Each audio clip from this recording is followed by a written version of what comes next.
become Christ-like, no? So, whole measure of Christ, lahat ng gusto ng Panginoon para sa iyo ay ibibigay sa iyo. Wow! Uy, hindi, yung iba ay punong-puno, siksik, liglig, yung iba ikaw naman ay walang-wala. Hindi ganon. Gusto ni Lord, lahat tayo ay kung punong-puno ka, then tutulungan yung iba para maging punong-puno din, right? Hindi ikaw lang, hindi lang ikaw anak ng Diyos, no? Kundi tayong lahat. Amen? So, Amen. growing Christ-likeness, moving steadily from superficial faith into a deep living reflection of His character. Na yung ugali natin, yung pag-ugali natin ay you become like Christ. Generosity, yung ating generosity kay God, yung ating pasasalamat sa ating Panginoon. You know, I thank God, no, na coming here sa Hong Kong, you know, I received I received something yesterday at sabi ko, Lord, magandang mag-tithe today, bibigay ko yung para sa iyo. You know, that's what it means to give thanks to God. Because God has been so good to you that we show our thanksgiving by our faithfulness with our giving. Can you say amen to that? Yes. And then, ano ba ang maturity? Opposite of infancy. I think meron akong picture dyan. Sa sunod po, ano ang gawa? Paano kumilos ang isang mature na tao para mapanatili ang pagkakaisa ng body of Christ? Sa next na slide, we have a portrait of a mature believer. Sabihin po natin, sana ako yan. Sabihin natin sa katabi natin, ikaw yan, ikaw yan. Sabihin natin kay Tita Emma, kay Mami Emma, Mami Emma, ikaw yan. Right? At sabihin nyo naman sa akin. Yes. By the grace of God, no? Only by the grace of God. Tatlo po, marami pang gagawin ang mature believer. Pero in terms of maintaining the unity of the body, these are the three things that a mature believer does. At ang una sa lahat ay he is a keeper of unity. Talagang babantayan niya ang pagkakaisa. Pagka nakakarinig yung pinapag-usapan yung iba, sabi niya sa kanila, ala kayo ha, bantayan yung mga bibig dyan, gano'n na siya agad.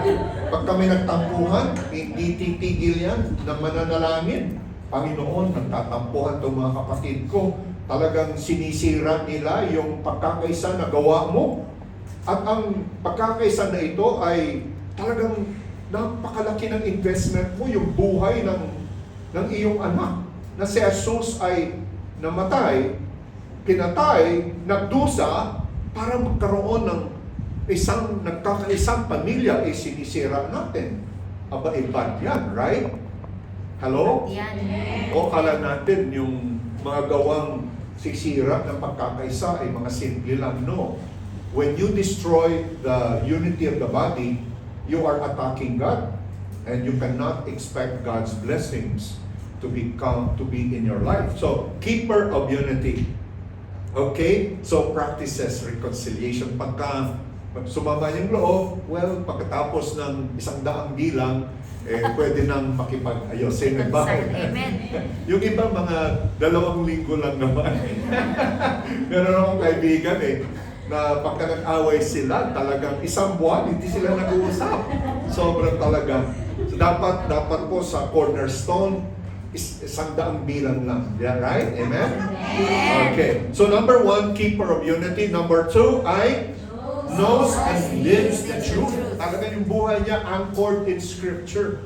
At ang doktrina, yung pananampalataya niya, yung doktrina niya, becomes a daily obedience. Talagang sinusunod kung ano ang sinasabi ng ating Panginoon. Can you say Amen? Amen. At siya po is an agent of maturity. Yan. Gusto ko yung tree na yan, bungang-bunga siya, no? Gusto ba natin maging ganyan tayo, mga loved ones? Amen. Talagang, kasi ginagamit, uses gifts for works of ministry, and alam niya, i-tailor yung kanyang panalita to build others. Okay? Amen. So, ayan po, sa next na slide, sabihin nga po natin, Expect but do not acquiesce in ourselves. Ano yan? Acquiesce? Do you know the word acquiesce? Acquiesce? I don't Okay. know. Do you know the word? The word acquiesce, it means nandyan yan pero wag mong tanggaping normal. Oh. Na ganun talaga.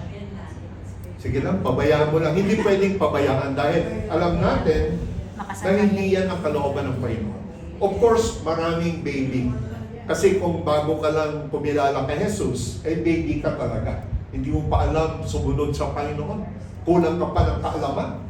Kulang ka pa ng pananampalataya. Kulang ka pa. Ang daming kulang sa buhay mo.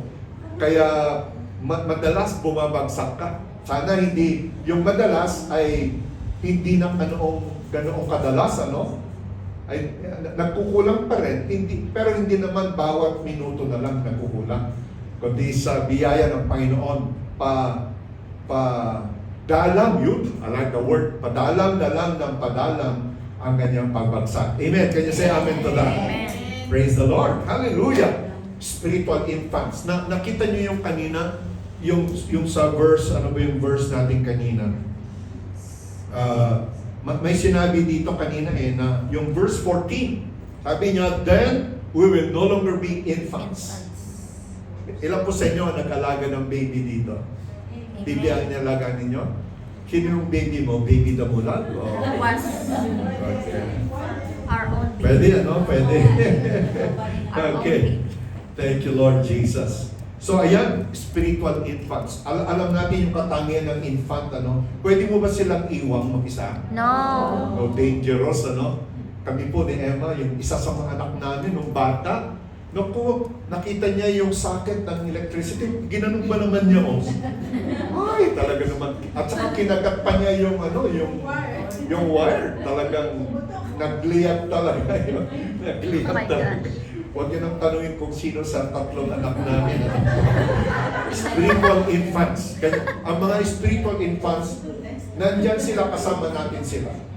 Pero alam natin na hindi sila pwedeng manatiling infant. Kasi kung 20 years na sila na nagsaserve kay God, i-infant pa rin. Aba, may problema, di ba? May problema. Dapat po nag-grow tayo kay God. Amen? Ano po ang katangian ng mga infants yung two slides after the reality of infants. Ang mga infants po, they are real Christians. Born again yan sila. Buhay sila.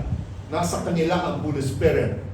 Mahal sila ng Panginoon. Kabilang sila sa pamilya ng Diyos. Pero mga neophoy pa sila. Yun po yung Greek word. They are infants, spiritual babies pa rin sila. Pero sa totoo lang, they are really talagang Christians na sila. Pero they're alive in the Lord, pero ang pag-uugali ay hindi pa nababago. Hindi pa sila nagiging katulad ng ating Panginoon.